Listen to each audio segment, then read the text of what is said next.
Está escrito no livro dos Salmos a seguinte passagem: Quão importantes são as tuas obras, ó Hashem, e com sabedoria tu as fizeste todas elas. Uma vez que Hashem usou de sua sabedoria para a criação, ela é grandiosa e impressionante, sendo adequado então refletir na criação e não desprezá-la, de acordo com o Tomer Dvorah, no final do capítulo 2. Ouvimos o tempo todo sobre como a Torá e a ciência realmente não se contradizem. Mas será que nós podemos dar alguns exemplos a fim de evidenciar que realmente elas não estão em conflito? Nós vamos trazer então alguns exemplos de conhecimento, ou do conhecimento que se encontra em todo o escopo da tradição judaica, da Torá escrita e da Torá oral, que graças ao presente avanço da tecnologia, nós podemos hoje confirmar isso de forma cabal. E esses conhecimentos já se encontram há milhares de anos nos livros da tradição judaica, muito antes de existir meios tecnológicos necessários para alcançá-los. Mas como pode ser isso? Um grande sábio, um grande comentarista da Torá, chamado Ramban, Nachmanides, explica na introdução ao seu grande comentário do livro de Bereshit, livro de Gênesis, que Moshe Rabbeinu, Moisés, nosso mestre, recebeu todos os conhecimentos sobre a criação junto com a Torá, tanto das criaturas superiores quanto das inferiores. E algumas dessas sabedorias foram escritas de forma explícita e outras foram apenas insinuadas de alguma maneira em todo o corpo da tradição de Israel. Parte dessa sabedoria foi transmitida de geração em geração e escritas muito tempo mais tarde no Talmud e nos Midrashim pelos sábios, e partes até se perderam ao longo da história. Porém, de alguma maneira, tudo está codificado na Torá escrita, através de insinuações chamadas remes, da numerologia, ou das formas das letras, ou as suas modificações, etc. Está escrito no Zohar que Hashem olhou para a Torá e criou o universo. Ou seja, a Torá é a planta de tudo aquilo que existe. Talvez o exemplo mais marcante dessa questão de Torá em harmonia com a ciência tem sido o fato de que por milênios os judeus têm sido ridicularizados por acreditarem que o mundo teve um começo.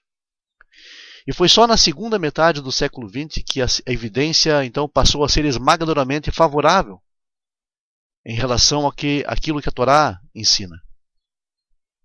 Como o Dr. Arno Penzias, um dos 3 que recebeu um prêmio Nobel por identificar a radiação cósmica de fundo em micro-ondas, que se tornou um dos pilares da atual cosmologia do Big Bang, ele escreve: a ciência finalmente reabilitou Moisés e Maimônides sobre Aristóteles. Nós percebemos pela Torá que Abraão, o primeiro pai, o primeiro patriarca, ele era um dissidente, por acreditar que todas as forças no universo, no cosmos, são realmente, na verdade, uma única força. Ora, e esta é a afirmação da ciência moderna nos últimos 100 anos. A força motriz por trás da busca pela teoria do campo unificado. E o que reza a teoria do campo unificado de forma simples?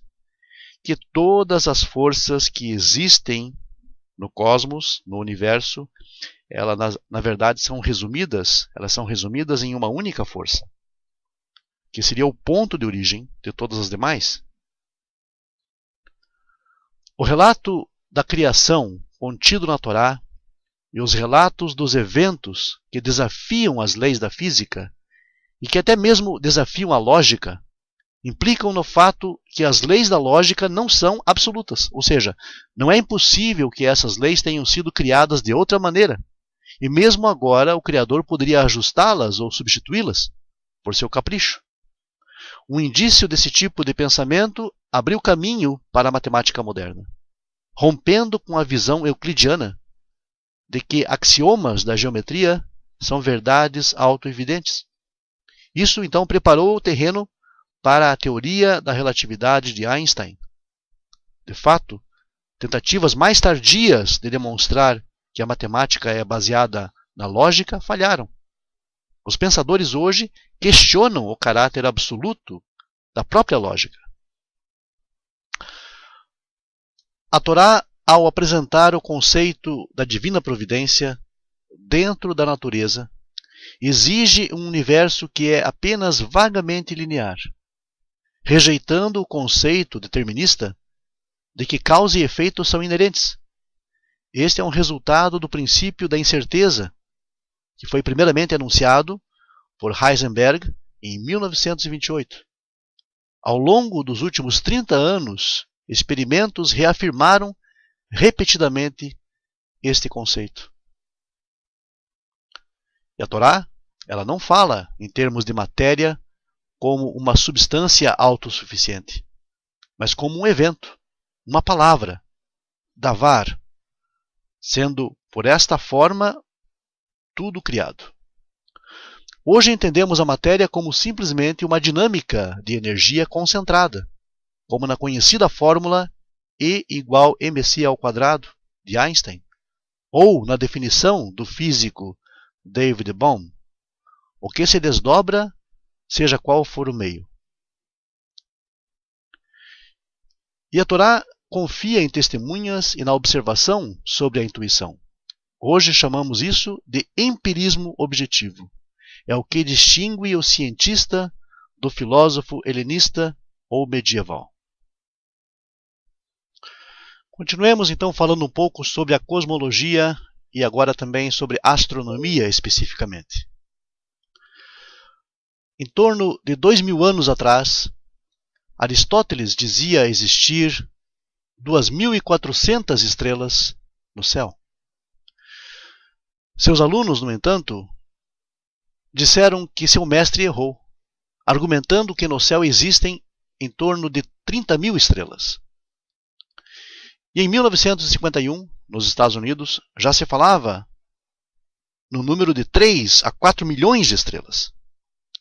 Em 1969, quando Armstrong foi à Lua, viu o céu estando longe da atmosfera, disse ser impossível calcular o número de estrelas que ali existiam. Porém, hoje em dia, a NASA divulga ter um número de estrelas parecido com aquele que está escrito no Talmud. No Tratado Berachot 32b, a Guemará descreve todas as divisões espaciais e divulga o número de estrelas em cada uma delas. No total, encontramos o seguinte número de estrelas: 1 sextilhão, 64 quintilhões, 340 quadrilhões de estrelas. Este é o número de estrelas que foram criadas, segundo a Guemará. E algo bastante interessante sobre a constelação das Pleiades, também no Talmud, no Tratado Berachot 58b, a constelação de Pleiades é chamada de Quimá. Perguntaram na Guemará o significado do nome Quimá. Shmuel, um dos grandes sábios, responde que Quimá significa uma abreviação de duas palavras, Que-meá, em hebraico quase 100, ou seja, que possui em torno de 100 estrelas. Na Guemará é discutido então se essas estrelas estão dispersas ou reunidas. E o comentarista Rashi, maior exegeta judeu de todos os tempos, explica que os sábios estão discutindo somente sobre as estrelas principais de Quimá, as Pleiades, que são em torno de 100, porém no total tem mais estrelas. A olho nu vemos em torno de 10, porém a Torá, antes de existir o telescópio, já explicava como a constelação está estruturada, afirmando que na realidade existem nesta constelação muitas estrelas, e que 100 delas são consideradas as principais. No decorrer das gerações, Desde a entrega da Torá até a época do Talmud, surgiu uma discussão em um dos dados transmitidos se as principais estrelas de Pleiades, que não vemos a olho nu, estão dispersas ou reunidas. Esta discussão nos prova que eles não tinham como conferir, pois não possuíam instrumentos ou meios tecnológicos para examinar o que se passa no céu, como temos hoje. Mesmo assim, já sabiam que as Pleiades era formada por mais estrelas, e quantas entre elas são as suas principais, pois assim já constava na sua tradição oral. Agora um pouco sobre Halley, o cometa Halley.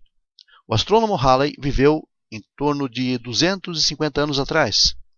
Ele faleceu em 1746, porém nos informou que em 1758, um cometa, que foi chamado em sua homenagem de cometa Halley, iria retornar aos arredores da Terra em torno de 70 anos depois da sua visita anterior.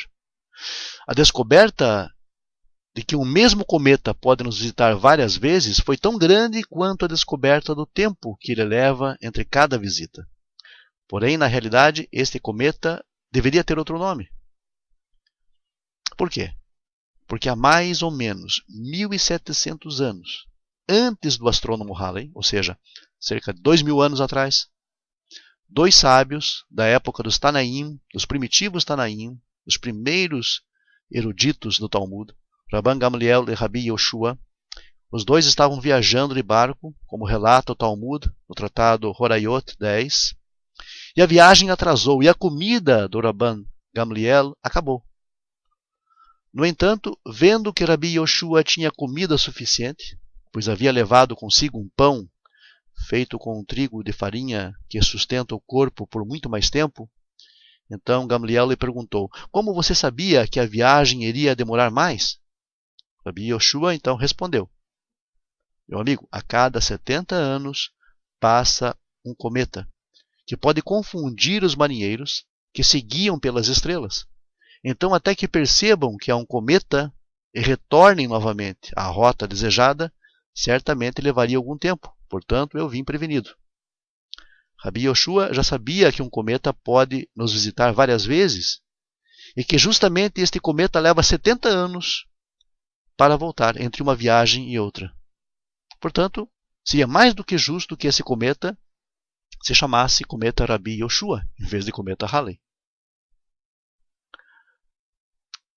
Há cerca de 100 anos, ou mais, algum tempo mais, o cientista Louis Pasteur fez, entre outras, as seguintes descobertas.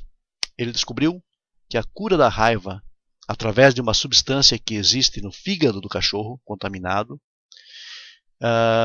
descobriu também a vacina contra o veneno das serpentes.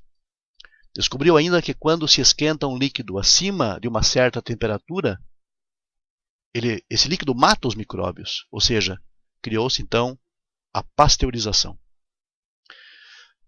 Agora, parece tudo novo, isso tudo parece ser novidade, porém, o Talmud, no tratado Bava Metzia 29, nos ensina para não tomar água morna que está depositada em um utensílio de metal. E o Rabi Hananel, que viveu em torno de 1000 anos, nos explica que isso poderá causar um dano ao nosso corpo. Porém, conclui o Rabi Hananel, se você ferver a água, já não terá mais problema. Temos aqui, então, um princípio de pasteurização. O Talmud, mesmo no Tratado de Yomá, na folha 84, da Mishnah, nos ensina que uma pessoa, ao ser mordida por um cachorro, contaminado pela raiva, para se curar, deveria comer o fígado desse cachorro, mesmo não sendo um animal kasher. Mesmo no Shabat, quando não é permitido matar um animal, e mesmo em Yom Kippur, quando se está jejuando, uma vez que isso vai curá-lo. E a vida, então, sempre tem,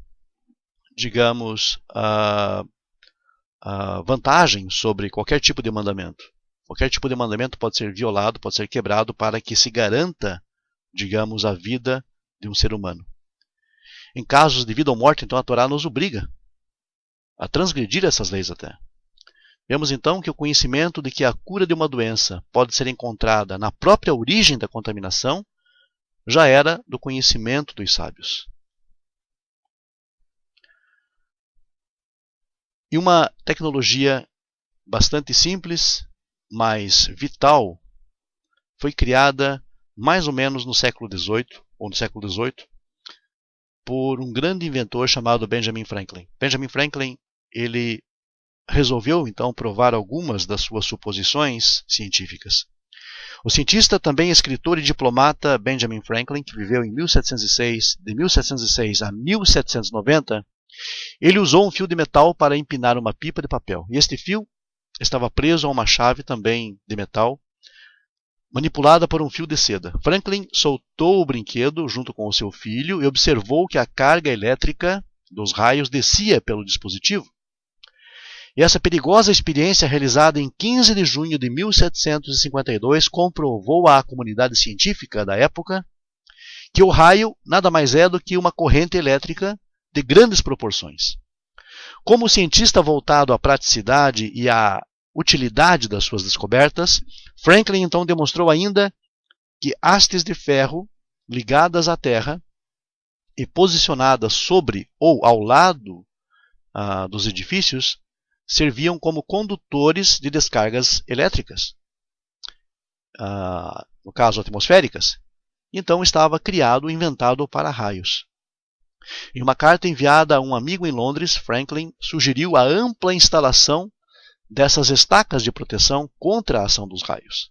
A ideia espalhou-se então rapidamente, e apenas um ano depois foi construído o primeiro para-raios na Europa. Mas será que a Torá já alude a isso de alguma forma? Será que encontramos alguma menção a essa noção de raios como descargas elétricas atmosféricas e os cuidados, né, que as pessoas deveriam ter em relação a isso e como evitar qualquer tipo de acidente? Bem, na Tosefta, que é da época da Mishnah, que foi composta aproximadamente no ano 10 da Era Comum, ou seja, cerca de 2000 anos, no Tratado Shabat, capítulo 7, 10, está escrito que é possível, com uma vara metálica cravada na terra, no chão, proteger-se dos raios. Também está contida a explicação de como evitar que um raio caia e mate parte, por exemplo, de animais domésticos, como galinhas, explicando que basta então cravar uma vara de metal na terra, que a mesma então irá proteger, receber a descarga elétrica e livra então essa área de raios. E esses temas são bastante interessantes, e há uma obra inclusive chamada Silence Revolution, do Rabbi Zamir Cohen, que está em inglês, mas é uma obra em que você encontra todo tipo de referência acerca de Torá e ciência, e a sua, digamos, a harmonia da Torá, da lei divina com as ciências. Bom, sobre a Terra, o planeta em si. Está escrito no Zohar, em Vaikra 10a, que a Terra é redonda. Redonda como uma bola, como uma esfera, existindo pessoas tanto em cima quanto embaixo. Havendo entre as pessoas diferenças segundo as condições ambientais de onde vivem, mesmo que em certos locais da Terra seja dia e em outros noite. Existem locais que sempre é dia, exceto um pequeno período que é noite. Ora, desta passagem nós concluímos que já possuíamos o conhecimento de que o mundo é redondo. A tradição judaica já sabia isso. E que vivem pessoas nos dois lados, tanto em cima quanto embaixo, ou seja, que a força da gravidade, embora desconhecida, já era intuída. As pessoas tinham a intuição, os sábios tinham a intuição disso. E já se tinha conhecimento de que as pessoas diferem fisicamente segundo a diferença ambiental e que parte do mundo é dia e parte é noite. E que existem partes do mundo que o dia é mais longo do que a noite e que a noite dura somente um curto período. Curiosamente, isso não ocorre nos escritos conhecidos de outras religiões, como por exemplo no Alcorão. O Alcorão foi composto há cerca de 1300 anos e ali defende-se que a Terra é plana. Até mais ou menos 400 anos atrás, certas instituições religiosas condenavam quem falasse que o mundo era redondo. Porém, a Torá E a tradição judaica, há milhares e milhares de anos, continua imutável. E hoje em dia, claro, é amplamente possível comprovar a sua veracidade. Nós temos as viagens espaciais para mostrar isso, temos os satélites para comprovar isso. E a Torá também, no livro de Isaías, deixa claro que sim, a Terra é realmente um globo. Então nós temos um testemunho da Torá escrita, como também da tradição oral de Israel, de que a Terra sim é um globo, é uma esfera. Muito bem. Passemos então a comentar agora sobre a questão de idade da Terra, a idade do planeta Terra. Será que a Terra tem apenas 6.000 anos? Será que a Terra tem milhões de anos?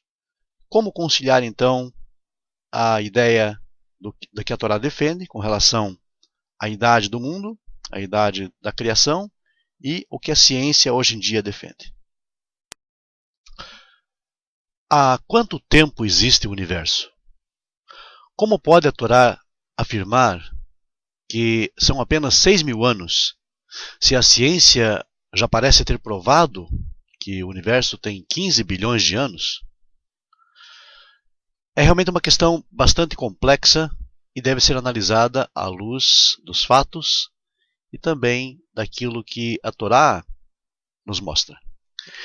Em essência, nós percebemos que a Torá não busca a validação da ciência ou de outro conhecimento secular.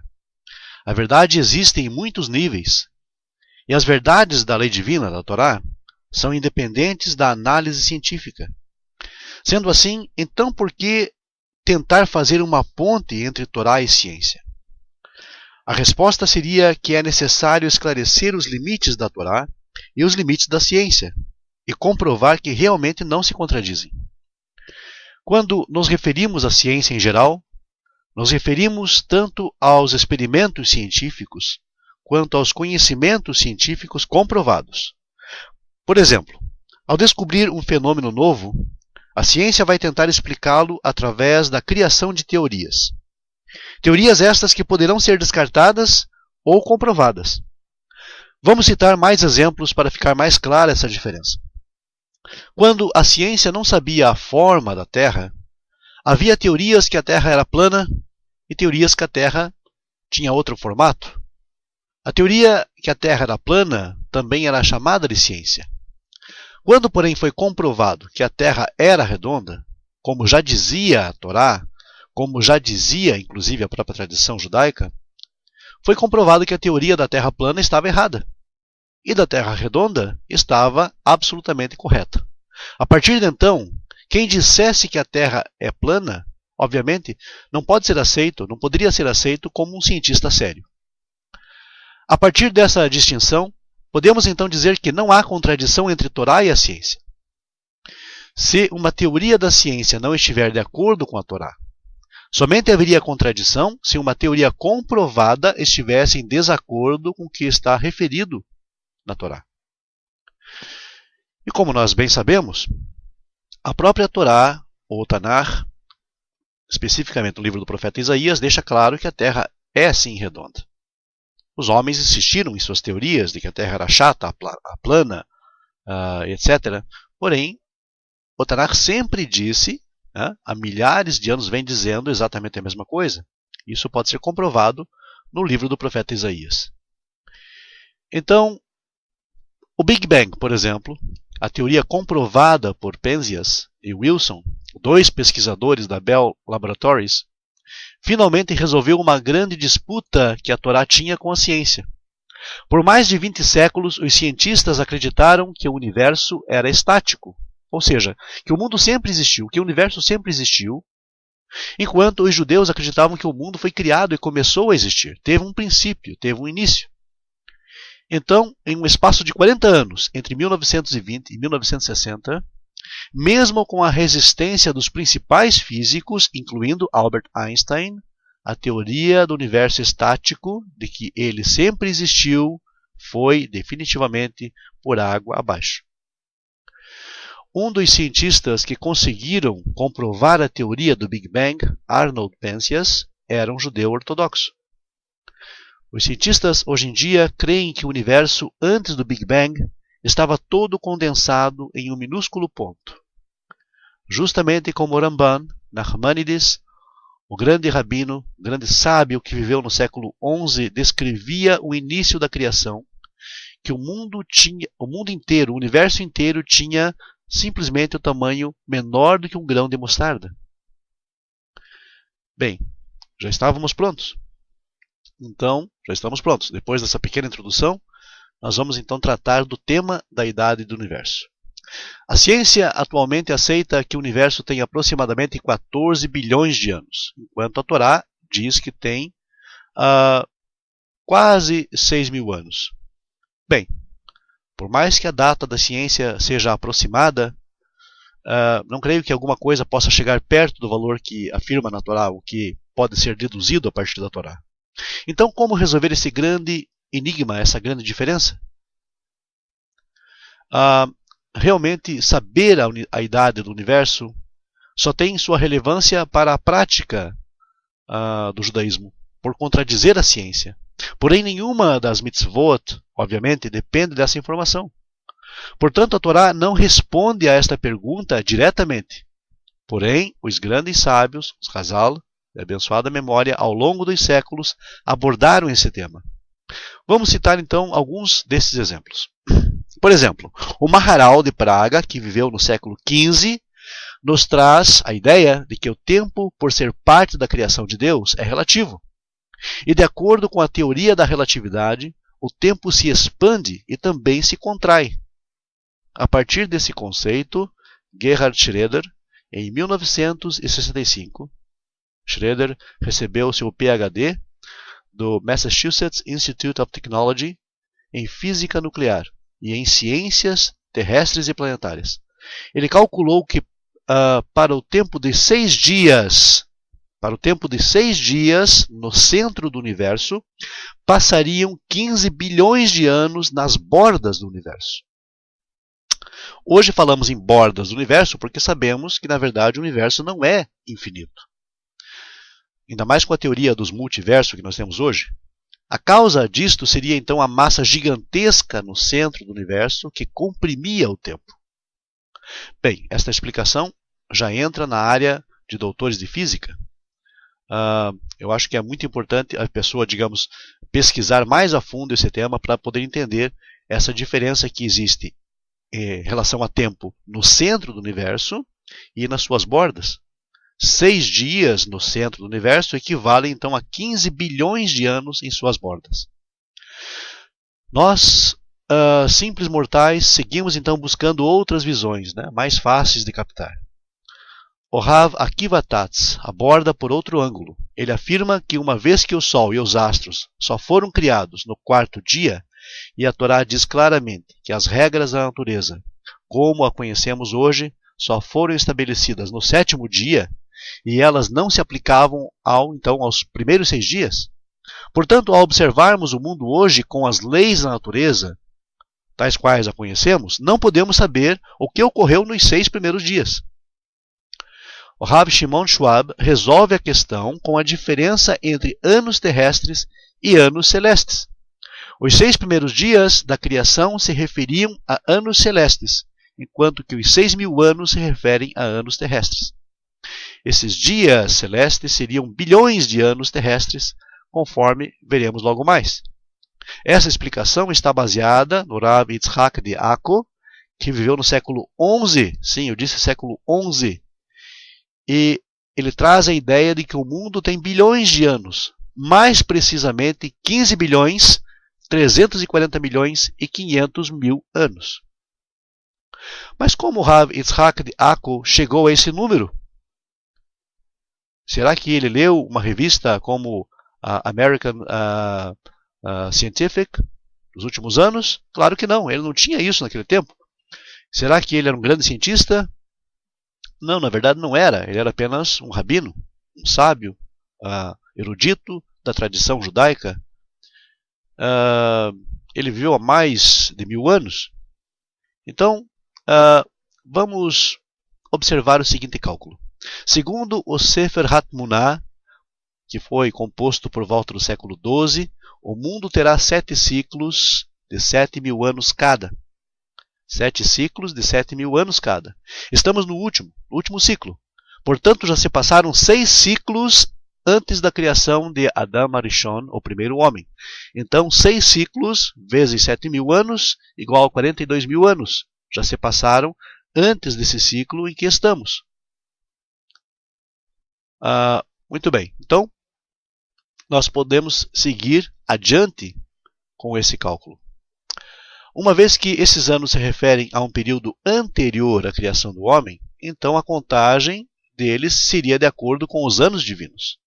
Ora, a Torá e a tradição judaica diz que um dia divino equivale a 1.000 anos terrestres. Isso segundo as fontes judaicas de mais de 2.000 anos atrás, como o Midrash, por exemplo. Portanto, quanto um ano divino vale? Quanto será que vale um ano divino? Muito bem. Um ano é igual a 365 dias, 365 dias e um quarto. Se um dia vale 1.000 anos, então 365 dias e um quarto valem 365.250 anos. Ou seja, um ano divino vale 365.250 anos terrestres.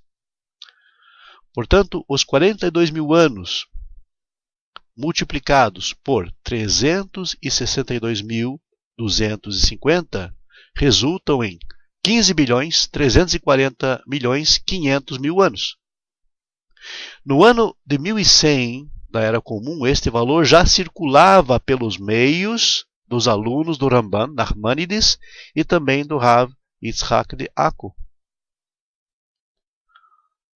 Podemos então resumir as opiniões dizendo que algumas interpretações vão de acordo com a cosmologia atual, do Dr. Schroeder, enquanto outros deixam a questão em aberto, como a do Rabi Shimon Schwab. Outros ainda dão outros tempos distintos dos 6.000 anos usuais, como o Ramban. Seria correto então dizer que nós não sabemos definitivamente a partir de uma perspectiva da Torá como calcular o tempo de 6 dias, relativo à interpretação dos dias da criação. Naturalmente, um judeu pode, nesse contexto, ser completamente aberto para a tabela de tempo segundo a cosmologia moderna, uma vez que vai de acordo com a opinião de vários sábios da Torá, sem necessariamente decidir decisivamente em favor dela. O que nós vemos então é que nos meios dos rabinos antigos, como Ramban e Yitzhak de Akko, já circulava-se a ideia de que o mundo teria, o universo então teria 15.340 milhões e 500 mil anos. Tal qual a ciência moderna postula hoje. O mesmo cálculo que a ciência moderna postula hoje.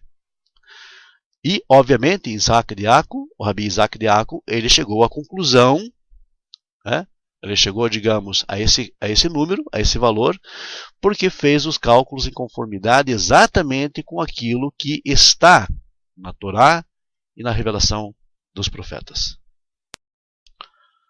Os sábios e rabinos de todos os tempos reconheceram a importância de examinar o mundo físico para promover o conhecimento da Torá, e há uma fartura de escritos sobre esse assunto. Muitos dos maiores rabinos, dos maiores mestres de todos os tempos, demonstraram isso através do conhecimento da medicina, da matemática, da astronomia, da linguística, da música, da filosofia, da psicologia, da agricultura e tantas outras áreas do conhecimento humano. Somente é necessário estudar Talmud para perceber quão eruditos e cultos eram os sábios. Em essência, a Torá não busca a validação da ciência ou de outro conhecimento secular, como nós sabemos. Então, por que seria importante fazer essa ponte entre Torá e ciência? Porque é imprescindível demonstrar que não existe, no caso, contradição entre ambas. A Torá incute a ideia da unidade em todos os aspectos da vida, desde as disciplinas práticas até as místicas e a sabedoria da Torá. De fato, a fonte fundamental de todo o conhecimento e sabedoria jaz exatamente nos 5 livros de Moisés chamado Torá. Como está escrito, ocupe-se com ela mais e mais, pois tudo está nela, de acordo com Pirkei Avot 5:26. Hoje em dia, há um grande ímpeto de compreender, de conhecer. Há uma grande vontade, um grande desejo de conhecimento científico à luz da Torá. E veja então o que afirmam os sábios sobre este assunto. Primeiro, Maimônides, Rambam, que viveu de 1135 até 1204. Nos seus tempos, ele desejava estudar as ciências naturais como uma forma de abordar as maravilhas da criação e a sabedoria infinita do Criador. O rabino Bachya ibn Pakuda, que viveu de 1050 a 1120, em sua grande obra Hovot HaLevavot, Os Deveres do Coração, defende o estudo da natureza e outros aspectos do universo físico como uma forma, então, de interiorização do conceito de Hesed, bondade divina. O Maharal de Praga, que viveu de 1525 a 1609, escreve o seguinte: o homem deve estudar tudo o que permite que ele entenda a natureza do mundo. A pessoa é obrigada a fazê-lo, pois toda a natureza é o trabalho, a obra de Deus. Deve-se compreender tudo para, através disto, reconhecer por este meio o seu Criador. O Gaon de Vilna, que viveu de 1720 a 1797, um dos maiores sábios dos últimos 1000 anos, ele era um grande defensor do estudo de todas as artes e todas as ciências como uma forma de melhorar o entendimento e a compreensão do Criador. Portanto, ao procurar uma linguagem comum com a ciência, nós não estamos procurando aqui a validação do ponto de vista da Torá, mas sim procurando revelar insights novos e valiosos na natureza da realidade. Quanto mais profunda for a nossa compreensão das ciências e das artes, mais significativo se torna o nosso conceito de Torá. Quanto mais aprendemos Torá, maior será a nossa apreciação das leis e da estética da natureza. O objetivo, em muitos casos, é simplesmente mostrar em princípio que aquilo que parece ser duas visões de mundo, diferentes na realidade, são duas descrições das mesmas ideias e dos mesmos fenômenos. Um exemplo disso seria o número de dimensões que existem no universo. O conceito aceito até aproximadamente 100 anos atrás era que o universo tinha três dimensões espaciais, enquanto a Torá, conforme verificamos logo mais, afirma que são mais. Temos mais dimensões. Fora essas três espaciais, o tempo e a espiritualidade também são consideradas dimensões na Kabbalah e em toda a Torá. Embora Einstein tivesse revelado há 100 anos atrás que o tempo também é uma dimensão e que o espaço e tempo formam uma única dimensão, a ciência também precisa entender a alma, Neshama, como uma outra dimensão. Explica-se pela tradição judaica que quando Deus revelou os 10 pronunciamentos no Sinai, a quinta essência da moral e ética da Torá, todas as dimensões da realidade física e espiritual foram vistas pelo povo como algo e único. Diz o livro de Shemot, e o povo viu os sons do trovão e o relâmpago e uma nuvem densa sobre a montanha, e o som do shofar vindo da montanha. A palavra fumaça, que é a nuvem densa que havia sobre aquela montanha do Sinai, em hebraico, chama-se Ashan. Ela é compreendida por 3 letras, Ain, Shin e Nun, que formam um acrônimo de várias dimensões da realidade, como foi escrito ou como foi ensinado pelo Sefer Yetzirah 3, verso 3. Ain representa o Olam, o mundo ou o espaço, as 3 dimensões. Shin representa Shana, ano ou tempo, a dimensão temporal. Nun representa Neshama, que é entendido como uma dimensão espiritual tão real quanto as outras dimensões físicas. Todas as sabedorias existentes em nosso mundo, de alguma forma, vêm nos expressar o entendimento da atuação de Hashem, segundo Rav Moshe Haim Luzzatto, de abençoada memória. Portanto, essas sabedorias são, na verdade, um auxílio para a compreensão de conceitos muito mais elevados. E cada vez mais, com o avanço tecnológico, nós podemos ver a complexidade da criação. Toda esta criação foi estruturada pelo Criador para nos dar condições de alcançar o objetivo esperado por Ele. Portanto, toda a criação é somente um meio para alcançar esse objetivo, essa meta. Se toda esta complexa criação é somente um meio para alcançar um objetivo, imaginem como é grandioso este objetivo, que para alcançá-lo foi necessária toda esta incrível criação. Podemos começar a entender então um pouco do prazer que teremos em Olam Rabá, no mundo vindouro, pois este foi o objetivo do Criador em sua criação, proporcionar para suas criaturas um prazer infinito, completo, por toda a eternidade. Para chegar a esse máximo prazer, foi determinado pelo Criador que seria necessário conquistá-lo, pois o prazer que recebemos de algo que conquistamos é maior do que o prazer que recebemos de algo que nos foi entregue sem esforço algum. Portanto, o nível desse prazer será proporcional ao esforço investido pela pessoa no cumprimento da sua parte no pacto, das suas mitzvot. A Torá foi entregue através do povo de Israel para toda a humanidade. Embora o povo de Israel tenha o dever de cumprir todas as mitzvot da Torá, existem, porém, 7 princípios fundamentais chamados Sheva Mitzvot, Bnei Noach, com os quais a Torá compromete toda a humanidade e com os quais, os quais devem ser cumpridos por toda a humanidade. E esses princípios são princípios puramente éticos, de ética para com a divindade, ética para com o próximo e ética para consigo mesmo. Não comer um animal ou partes dele enquanto estiver vivo, não maldizer a Deus, não roubar, estabelecer leis sociais e tribunais de justiça, não assassinar, não praticar relações sexuais ilícitas e não praticar idolatria. Cumprindo com o nosso dever, estaremos em harmonia com o Criador, fazendo jus a toda essa complexa criação. Então, estaremos prontos para nos conectar com o incrível objetivo que foi preparado por Ele a nosso favor. Muito obrigado.